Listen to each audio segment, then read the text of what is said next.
Boa noite, pessoal. Antes de começar esse novo tópico aqui, tá? Eu gostaria de apenas fazer algumas considerações, tá? Bom, esse material que nós estamos postando recentemente agora com essa nova situação, tá? A questão dos vídeos, tá? Eles não substituem o material que já está disponível ali na página, tá? Então, eu recomendo sempre que vocês deem uma lida, uma olhada nos polígrafos, tá? Em PDF que já estão na página. São tutoriais, tem um passo a passo, tá? E utilizem o vídeo apenas como complemento, tá? E não em substituição. Tá? Eles não, de maneira alguma, substituem todo o material que a gente disponibiliza ali na página. E além das referências bibliográficas, tá? Então, é sempre interessante para tornar mais sólido aí o aprendizado, tá? Que vocês utilizem todo o material disponibilizado e bibliografia recomendada também. Claro, um complementa o outro e os dois devem, os materiais todos eles devem ser vistos por vocês, tá? Assim vocês vão poder trabalhar com seus softwares em casa, tá? Seja qual for a versão, tá? E utilizar da melhor maneira possível o conteúdo aí previsto para a disciplina, tá? Bom, o tópico da aula de hoje, tá, seria análise modal. Análise modal, ela estuda os modos de vibração de uma peça ou de um conjunto, tá? É o único tipo de análise que não depende de carregamento, tá? Essa análise aí, até a gente não precisaria colocar nenhum carregamento, tá? Ela dispensa o carregamento e ela calcula os modos de vibração de uma peça. O que seriam os modos de vibração de uma peça? Seriam o modo principal, né? O modo mais conhecido, mais preocupante, digamos assim, em qualquer projeto, tá? É a análise, a frequência de ressonância ou frequência natural da peça, tá? É nessa frequência onde as maiores amplitudes de movimento vão ocorrer e também, né, num projeto mecânico, isso pode levar a ruído excessivo e talvez até a falha do material, tá? Eu ilustro aqui, tá? Depois tem os outros modos de vibração, tá? As harmônicas, né? Então, o primeiro modo, que é o modo a frequência natural, as outras harmônicas, segunda harmônica, terceira e assim por diante, tá? Que podem ser importantes dependendo da situação, tá? Mas em geral, o mais preocupante num projeto de uma máquina cíclica, por exemplo, onde o carregamento ele é cíclico, tá? Ele tem uma função no tempo, né, em que ele trabalha.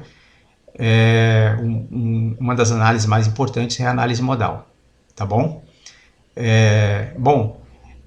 Isso pode ser usado também, essa análise modal, para determinar a frequência natural, a frequência de ressonância de diversos tipos de estruturas, tá? Por exemplo, a estrutura de um prédio, de uma ponte, etc., numa construção civil, tá? Se a gente conhece a frequência natural dela, a frequência de ressonância, a gente vai tentar deixar essa frequência, tá? A frequência dessa estrutura longe das frequências dos carregamentos que ela vai estar submetida, tá? Eu ilustro aqui, tá, o assunto trazendo dois vídeos aqui, ó. Um vídeo, ele é bem conhecido aí talvez de vocês, tá? Trata dessa ponte aqui nos Estados Unidos, ficou bem famosa porque foram feitos vídeos, né? Deixa eu ver se eu consigo aqui trazer. Aqui tem uma história até da construção da ponte, tá? E aqui a inauguração dela, tal. Isso é lá nos Estados Unidos. Mas olha só o que aconteceu, infelizmente, com essa ponte, tá? Ela foi excitada, né, por ventos, tá? Na sua frequência natural, sua frequência de ressonância. E isso levou a ponte, né, ao colapso, tá? Então hoje, claro, as estruturas, tá? Hoje já se sabe desse problema, né, dessa possibilidade aí, e hoje as construções civis elas já prevêem esse tipo de carregamento e elas já são adequadas, né, para suportar, né, ou para contornar esse tipo de fenômeno, tá? Então já tem dispositivos, formas modernas de construção de pontes que evitam esse tipo de problema. Em geral, tá, essas estruturas elas têm frequências naturais muito baixas, tá? E um projeto adequado deve ser fundamental, né? Existe até uma história, né? Para quem já serviu aí o exército, etc., né? Serviço militar, né? Que a tropa ela nunca pode passar sobre pontes em cadência, em marcha, né? Elas devem ser dispersadas e atravessar a ponte sem utilizar a marcha, né? Porque essa frequência cadenciada, ela pode levar a estrutura à ressonância e até a sua queda, né? Tá bom? Se continuar o vídeo aqui, vocês vão ver que a ponte ela acaba caindo, né? Mais adiante aqui, ó. Mas foi um fato triste, né? Mas que foi real, que ocorreu, tá? Outra exemplo aqui também que vocês podem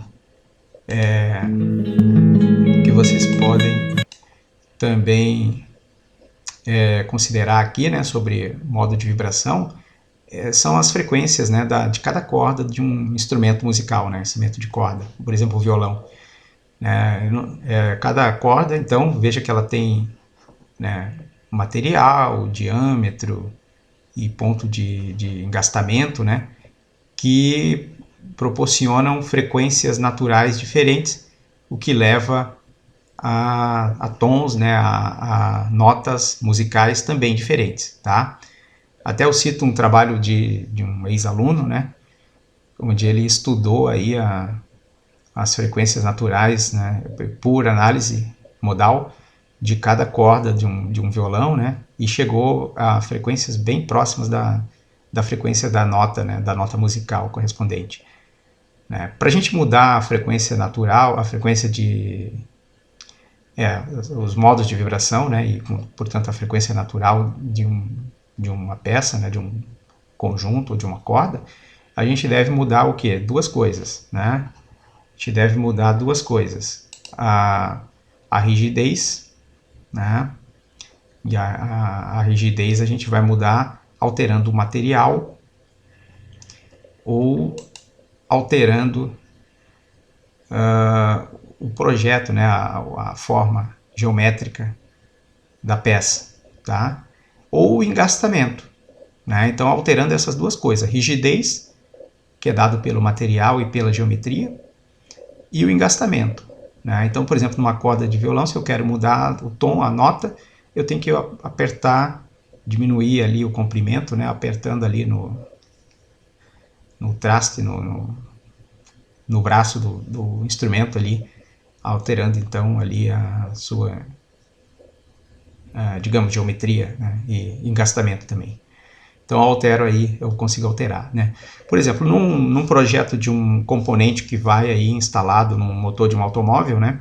Eu tenho que cuidar disso, né? Se o próprio giro do motor, né, as frequências que vão estar ali no funcionamento do motor, devido ao funcionamento do motor em um determinado giro, né, se esses carregamentos não vão excitar aquela peça, aquele componente, na sua frequência natural, o que pode gerar uma vibração excessiva e ruídos indesejáveis, né? Então, como é que eu posso alterar isso? Né? Então, se é um suporte lá de um componente do motor que é de plástico e tal, eu posso alterar o material, assim eu estou alterando a rigidez, ou posso alterar a geometria, colocando nervuras, etc. Também altera a rigidez, ou alterando o material, né? Ou alterando o engastamento. Então, se eu alterar o engastamento, ele era fixado em 2 parafusos, eu coloquei um terceiro parafuso ali fixando, alterei o engastamento, também estou alterando aí os modos de vibração e a frequência natural desse componente, de modo que ela fique afastada da frequência de trabalho daquele conjunto, tá, pessoal? Outro detalhe, tá? A análise modal, tá? A análise modal, ela é também fundamental, ela é, aliás, um pré-requisito para que a gente faça outras análises dinâmicas no nosso software, tá? Então, antes de rodar qualquer análise dinâmica no software, a gente precisa rodar uma análise modal da peça, tá? Então, é importante que a gente coloque isso. Que a gente execute essa análise para fazer outras análises, como a Dynamic Time ou Dynamic Frequency, que são análises que a gente pode fazer também no nosso software, tá? Algumas considerações aqui, né? Então, numa análise dinâmica, né, a gente vai trabalhar com cargas que variam com o tempo, tá? E, portanto, as respostas também variam com o tempo, tá? Então, no caso da análise modal, né, a gente vai fazer sempre que a gente tiver um projeto que tenha cargas cíclicas, né, movimentos cíclicos, por exemplo, né, ou também a gente vai fazer uma análise modal quando a gente for fazer qualquer outra análise dinâmica, tá? As diferenças entre análise estática e dinâmica, né? Bom, até agora a gente só trabalhou com análise estática, né? Quando a gente vai fazer uma análise dinâmica, tá? É importante, como ela tem um termo de inércia, é fundamental que quando a gente cria o material, ou que a gente vai trabalhar com o material, que a propriedade de densidade desse material seja informada, porque assim o software vai ter como estimar, calcular a massa do componente, tá? Então, lembrar de quando criar um material para esse tipo de análise, informar a propriedade de densidade na janelinha de materiais, tá? Outra diferença aqui da análise estática para análise modal é que na análise estática apenas o termo de inércia, né, termo de rigidez é levado em conta, tá? Então, aqui a gente tem a matriz de rigidez do elemento, né? Então, esse termo aqui é conhecido como termo de rigidez. O termo de rigidez multiplica os deslocamentos, tá? Nas análises dinâmicas, né, a gente tem também um termo de amortecimento, tá, que multiplica aqui as velocidades, tá, e um termo de inércia, que multiplica aqui as acelerações, tá? Então veja que é bem mais complexo, né, trabalhar com análises dinâmicas, né, matematicamente e fisicamente falando, né? Os tipos de análise que o software faz, né? Bom, a primeira delas é a análise modal, né? Os tipos de análise dinâmicas, né? A análise modal, então, ela vai determinar as frequências modais, né? Os modos de vibração, né? Depois a gente tem a Dynamic Time, que ela calcula a resposta em um determinado de eventos muito rápidos, né? Eventos como, por exemplo, colisão, choques, né? Impactos, né? Por exemplo, que são fenômenos que duram uma curta duração de tempo e tem um efeito ao longo também de um curto intervalo de tempo. Depois a gente tem a Dynamic Frequency, né? Ela é complementar à análise modal porque ela nos dá o gráfico, né, de resposta em frequência às cargas cíclicas, né? Nós vamos aqui no decorrer, né, das próximas aulas verificar as análises Dynamic Time e Dynamic Frequency. Depois o software também trabalha com a Dynamic Random, que faz uma análise para várias cargas dinâmicas, né? Então ela faz uma análise estatística do comportamento devido a várias cargas dinâmicas ali na peça, atuando ao mesmo tempo. E a Dynamic Shock, que apesar do nome, tá, ele trabalha com análise sísmica, né? Essa análise eu nunca trabalhei, né? Nunca utilizei, tá? Ela trabalha como se fosse uma análise de eventos como terremotos, né? Tá? Então é chamada de Dynamic Shock. antes de qualquer uma dessas 4 análises aqui, Dynamic, né? A gente precisa rodar, executar uma análise modal no nosso modelo, tá? Bom, nós vamos começar, o modelo vai ser o mesmo, tá? Então, se vocês criarem esse modelo, eu peço que vocês salvem, porque nós vamos trabalhar com esse modelo tanto para análise modal, quanto para as análises Dynamic Time e Dynamic Frequency adiante, tá?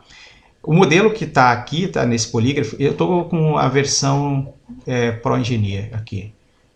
Depois vocês podem abrir a versão CRIO, tá? Do modelo.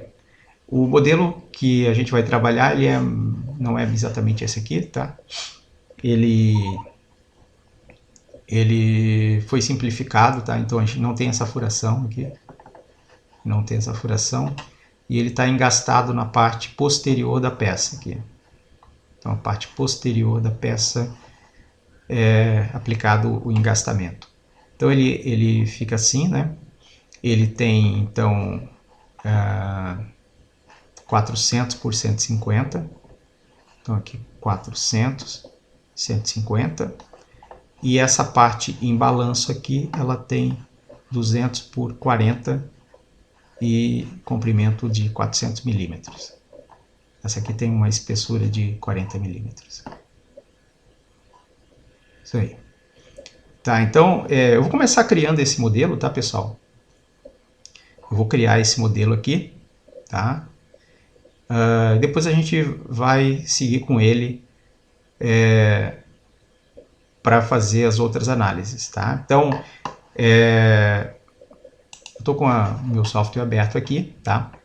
Eu vou começar trabalhando criando o modelo, tá? Vou criar por extrusão. Eu estou usando a versão CRIO 3.0, tá? Então, vou criar aqui por extrusão, tá? Tanto faz o plano que vocês pegarem aqui, tá? Para desenho.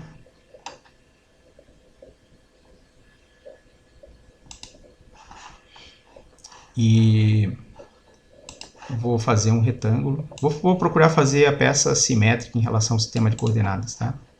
Então, depois vocês podem cuidar disso aí. Então ela tem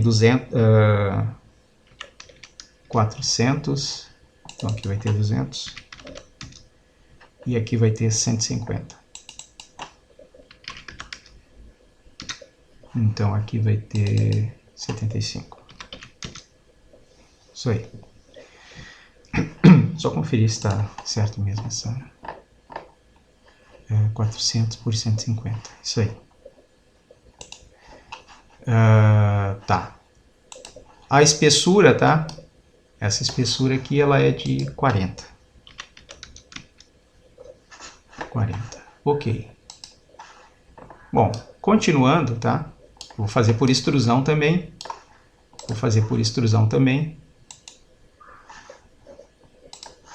A parte em balanço, tá? A parte em balanço também eu vou fazer por um retângulo. Vou procurar fazer também simétrico aqui, em relação ao sistema de coordenadas, tá? E a parte em balanço ela tem 200 por 40, 400 de comprimento. Então,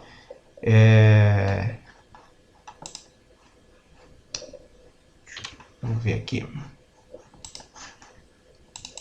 Então tem 200 por 40. Eu vou deixar ela simétrica, então aqui tem que ter 20 e aqui tem que ter 100.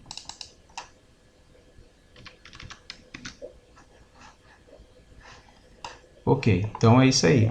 400, 20, 100, 200. Vou dar OK. E agora eu completo aqui o comprimento total, que é 400. Ok? Vou dar OK. Vou salvar. Essa vai ser nossa peça de trabalho. Análise modal e dinâmica. Salvar. E a partir daí, todo o resto ele é feito em... Só conferir aqui minhas unidades aqui, tá, pessoal?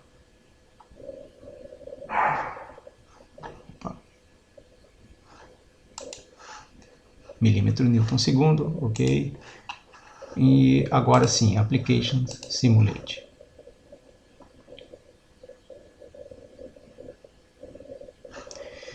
Então tá, pessoal, aqui nós estamos então com a peça já no Simulate, tá? Para que a gente configure essa nossa peça aqui, a gente vai precisar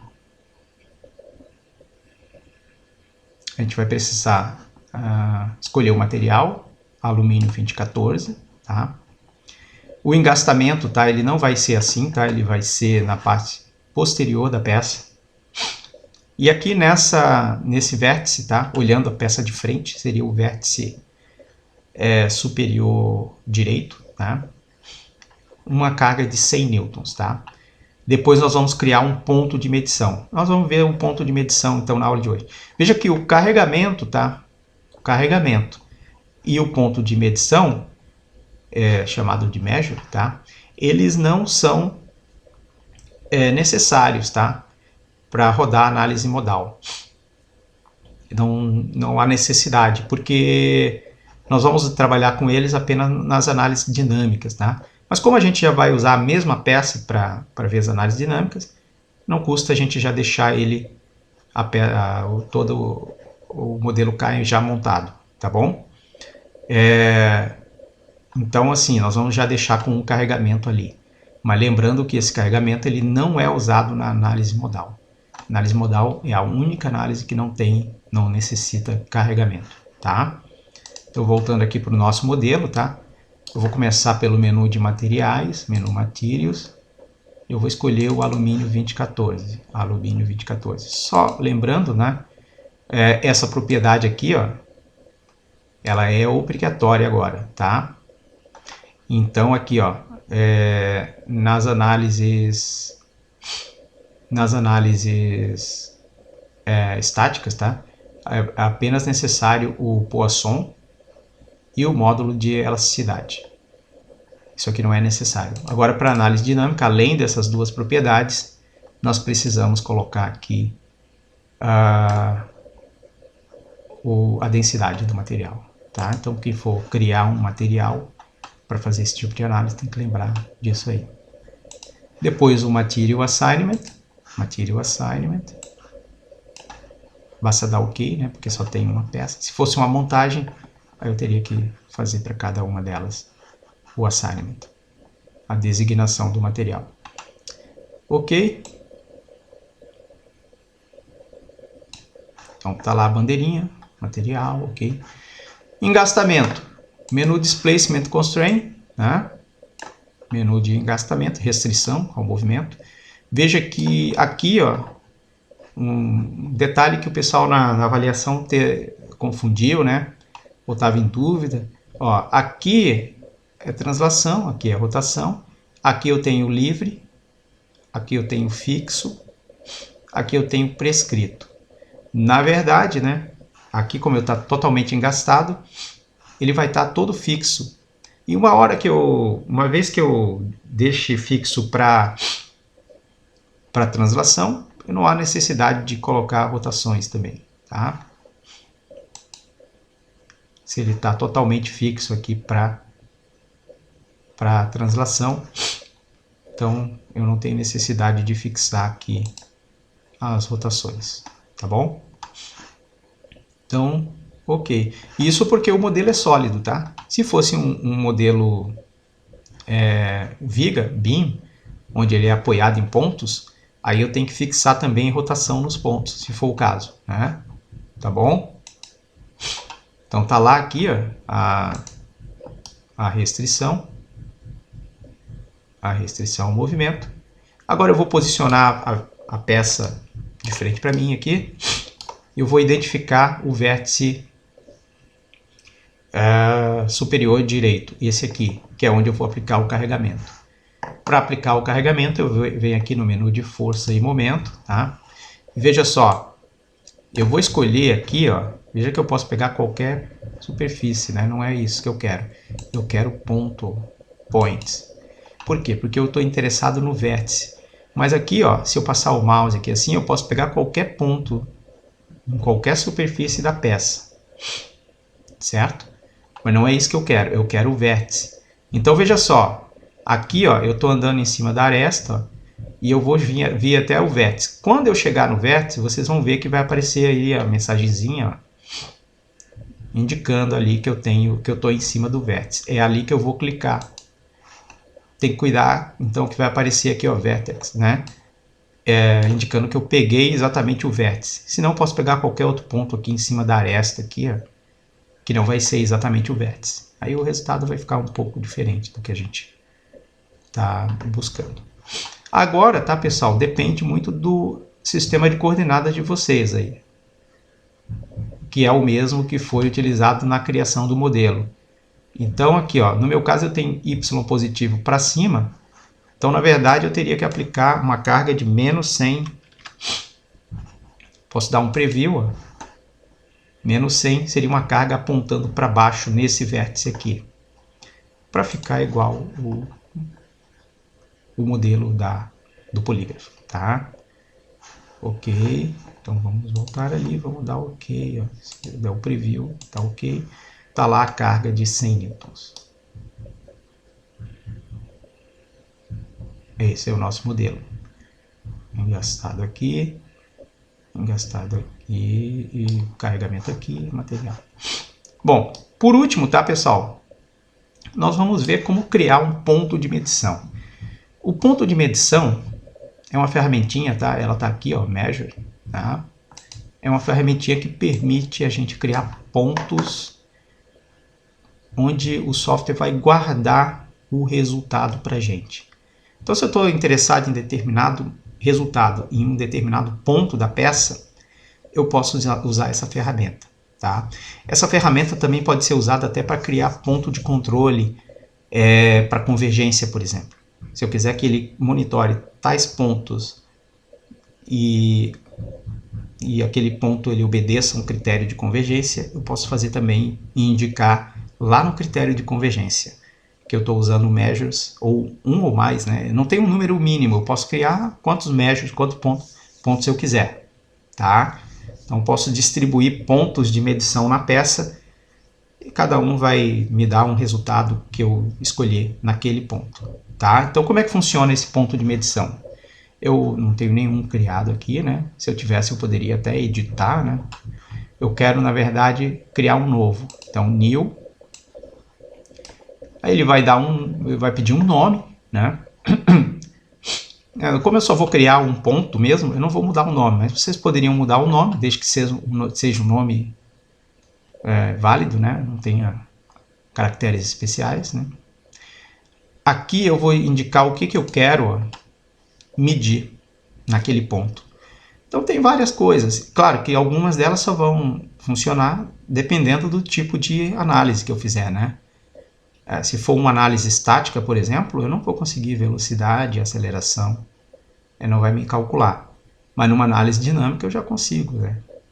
Consigo ver várias coisas aqui, né?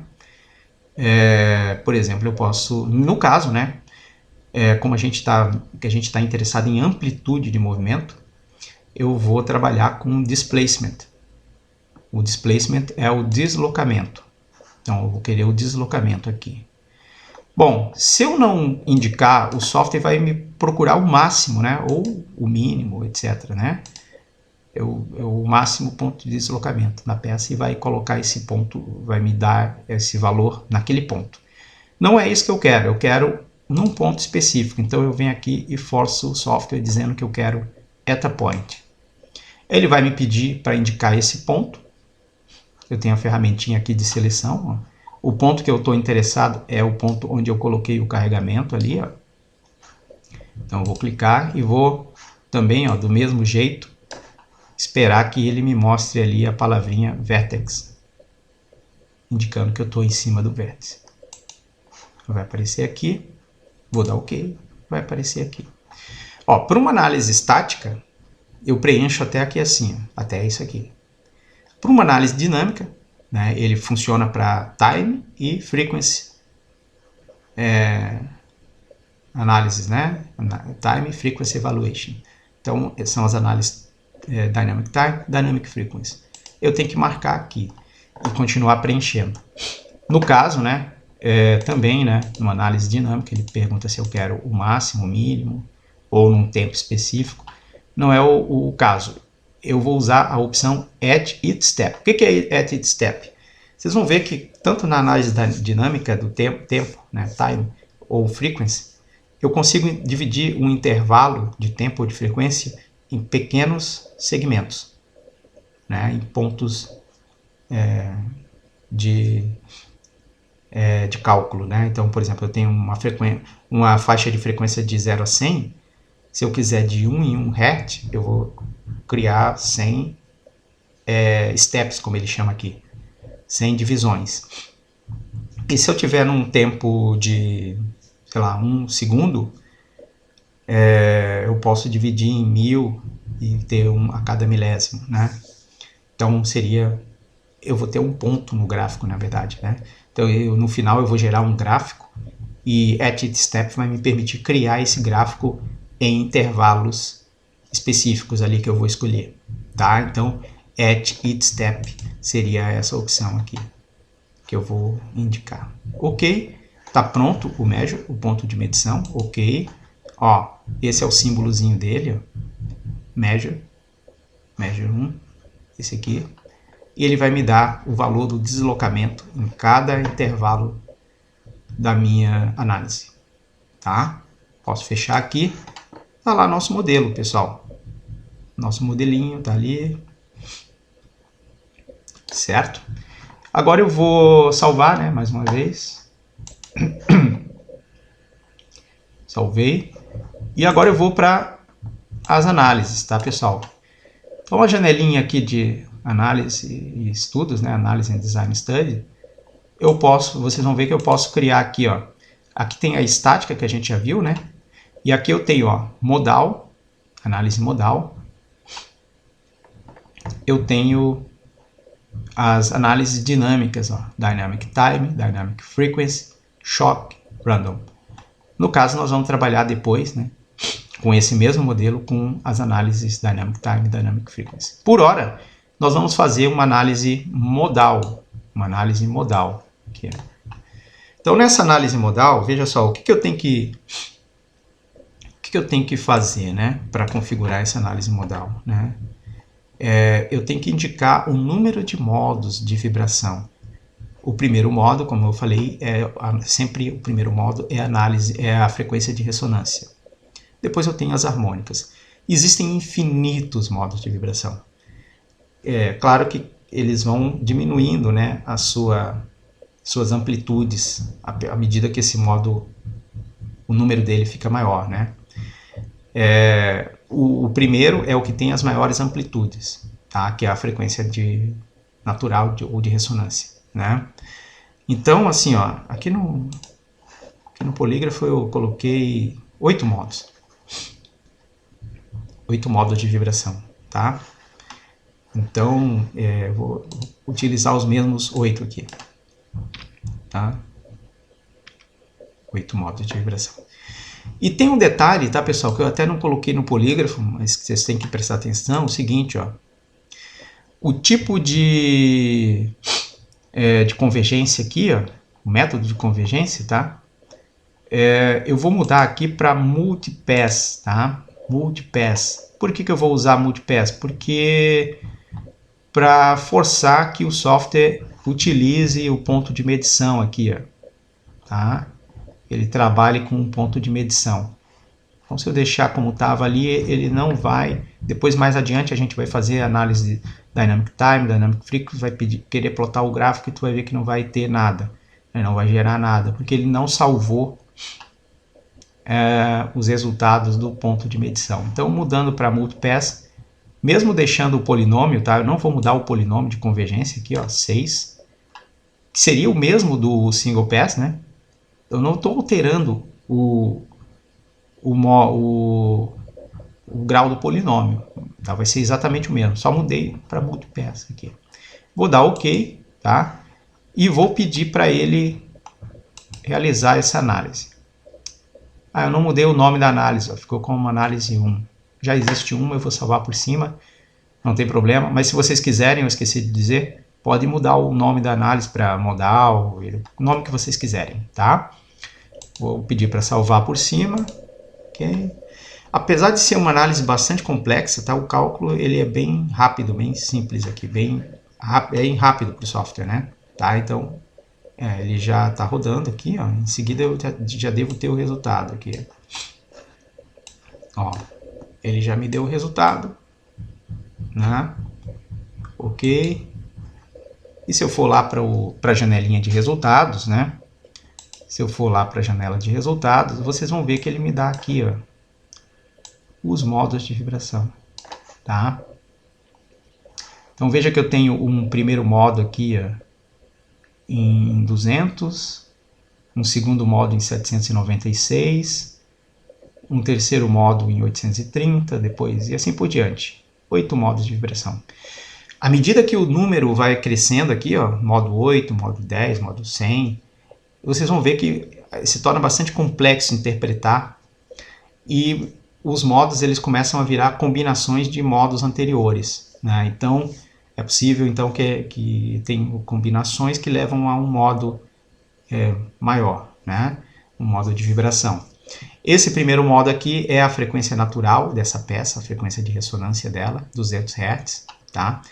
Essa escala aqui, ó, 1, indica que a amplitude de movimento, tá, vai variar de 0 a 1. O que quer dizer isso? É que ele não está levando em conta o carregamento. Se o carregamento é de 1, de 100 ou de 1000 newtons, tá? Ele não levou em conta o carregamento. Então ele vai fazer um cálculo. Quando a gente gerar o resultado, a gente pode inclusive ver uma animação, e essa animação vai ter sempre escala variando de 0 a 1, tá? Quer dizer que ele não levou em conta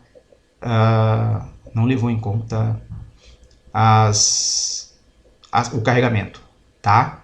Nessa análise, então, não é levado em conta o carregamento, certo? Então, o que significa, né?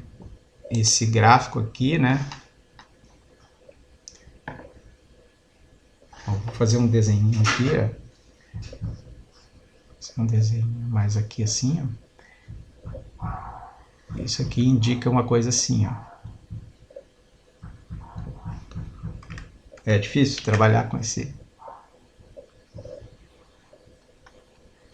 Vamos ver aqui, mudar a cor. É como se eu tivesse aqui, ó, um pico.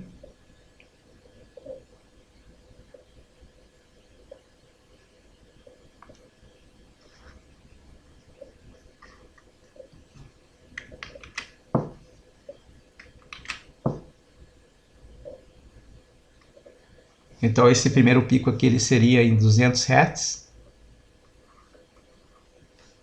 Esse aqui em 796. E esse aqui em...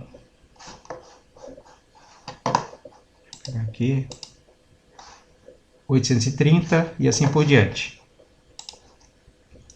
Então esse outro pico aqui ele seria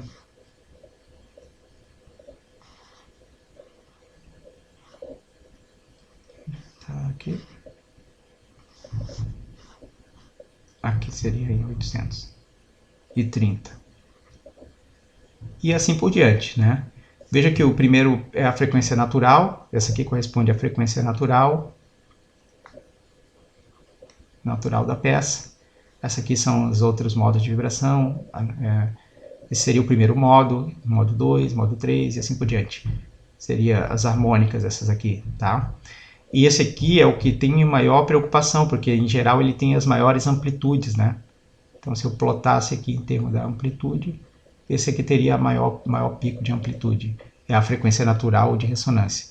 Eu tenho que forçar esse pico aqui a ficar longe da frequência de trabalho, né? Então se aquela peça trabalha em determinada máquina, por exemplo, que tenha uma carga cíclica aí, uma frequência, né, de trabalho de, sei lá, de 100, ela estaria afastada.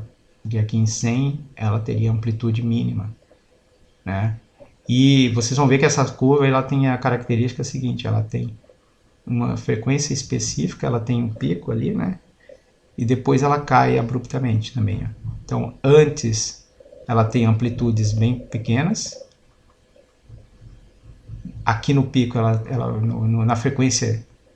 na frequência natural, ela tem um pico. E depois essas amplitudes caem drasticamente à medida que eu afasto dessa frequência aqui. Tá? Então, essa é uma característica aí dos modos de vibração. Né? Tá bom? Depois eu falo sobre o resto aqui dessa página aqui, tá? Que eu já deixei pronto aqui. Então é isso. Tá? Então veja que eu tenho outros modos aqui. Se eu plotar, né? O ideal é sempre plotar aqui, ó, um modo por vez. Né? Nunca plotar dois. Vou escolher o primeiro modo aqui, ó. Veja que o primeiro modo, né? Eu tenho algumas maneiras aqui de plotar ele. Eu vou plotar aqui, ó. Vou usar tons contínuos, deformed, para eu enxergar, né? Deformed. E eu vou usar aqui animate. Né? Então eu vou inclusive colocar um número de frames maior aqui para o movimento ficar mais suave. Vou colocar aqui esse 30 aqui. Ok. 32. Ok and show. Ó. Veja que o primeiro modo, tá? Vocês vão ver que os movimentos eles são sempre na direção da menor rigidez da peça. Então uma carga cíclica, né? Uma carga cíclica nessa direção aqui, ó, ela vai excitar a peça na frequência natural dela quando ela estiver em 200 ou próxima de 200 Hz. Né? Tá? Se eu mudar ali o modo de vibração, né? Se eu mudar o modo de vibração, vou botar aqui no menu Edit, ó, vou mudar para o modo 2. Eu vou colocar aqui, ó, colocar isso aqui para ver como é que fica aqui. Vamos ver. Ok, show. Ó, aqui dá uma ideia. Essa carga, esse segundo modo, tá? Ele acontece em 796, né? E ele corresponde a uma carga de torção aqui, ó, cíclica de torção. Ela vai excitar na segunda harmônica quando ela estiver em 796. Veja aqui as amplitudes, né? De 0 a 1. Porque independe da carga. O software não sabe se tu vai aplicar uma carga de 1, 100 ou 1000. Né? Então ele faz um cálculo do modo e utiliza uma amplitude de 0 a 1. Tá? E assim por diante. Ó. Aí vocês podem dar uma brincada aqui, ó, o terceiro modo. O terceiro modo, tá? Já seria uma carga, ó, aqui na horizontal. Ó. Uma carga na horizontal. E assim por diante, né? Se eu plotar um modo maior aqui, ó, vocês vão ver que vai ficando cada vez mais complexo de visualizar, de enxergar, né? Essa é uma carga de... Tende a sanfonar aqui a peça, né? O oitavo modo.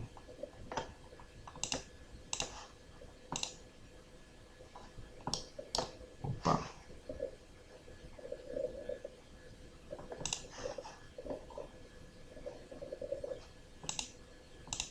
Não sei porque ficou ali. Vamos ver o que show. Acho que é um problema no meu gráfico aqui. Tá? Um problema no meu gráfico. Bom, pessoal, mas por hoje era isso, tá? Deixa eu fechar e abrir novamente aqui. Vamos ver se ele vai me deixar aqui.